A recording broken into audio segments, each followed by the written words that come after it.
এখানে দেখতে পাচ্ছেন যে কিছুটা তাজা পাতা আছে, কিন্তু আমরা দেখাবো সিমটম কিভাবে ডাউনি মিল্ডিউ হয়। প্রথমে কি হয় যে ম্যাচিওর্ড পাতায়, অর্থাৎ পাতার তলার দিকে দেখেন, পাতার তলার দিকে এরকম ব্রাউন রঙের বা পোড়া পোড়া রঙের দাগ পড়ে, কিন্তু এটা অনেক পরবর্তী পর্যায়ে।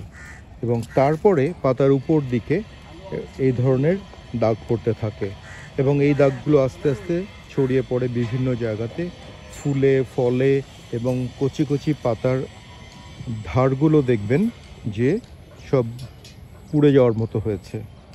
এবং এটা শুরু হয় প্রথমে কিন্তু একদম বয়স্ক পাতার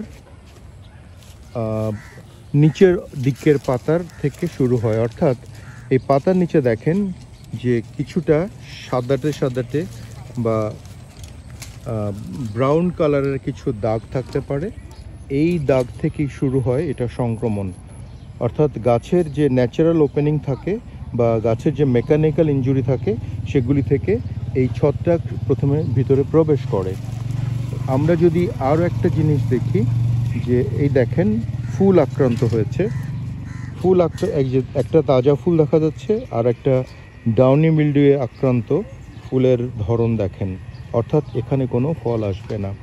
এবং এভাবে যদি আস্তে আস্তে রোগটা বিস্তৃতি লাভ করতে থাকে, কোনো পরিশোধক না দেওয়া হয়, তাহলে পাতার প্রথমে প্রান্তগুলো, আমি ক্লোজ আপে নিচ্ছি, পাতার প্রান্তগুলো পুড়ে আসে, পরে আস্তে আস্তে পাতার ডাল এই যে ডালটা শুধুমাত্র সজীব থাকে, কিন্তু এরকম বেশিরভাগ অংশই পুড়ে চলে যায়, পাতা এভাবে চলে যায়। আর নিচে আপনারা দেখতে পাচ্ছেন যথেষ্ট পরিমাণে আগাছা আছে। জমির আগাছা কিন্তু দমন করা বিশেষভাবে প্রয়োজনীয়।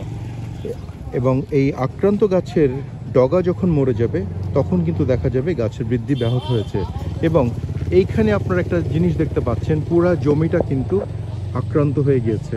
আক্রান্ত হওয়ার ফলে সম্পূর্ণ ক্ষেত, শুধুমাত্র গাছের লতাগুলো বেঁচে আছে, কিন্তু গাছে কোনো ধরনের পাতা নেই।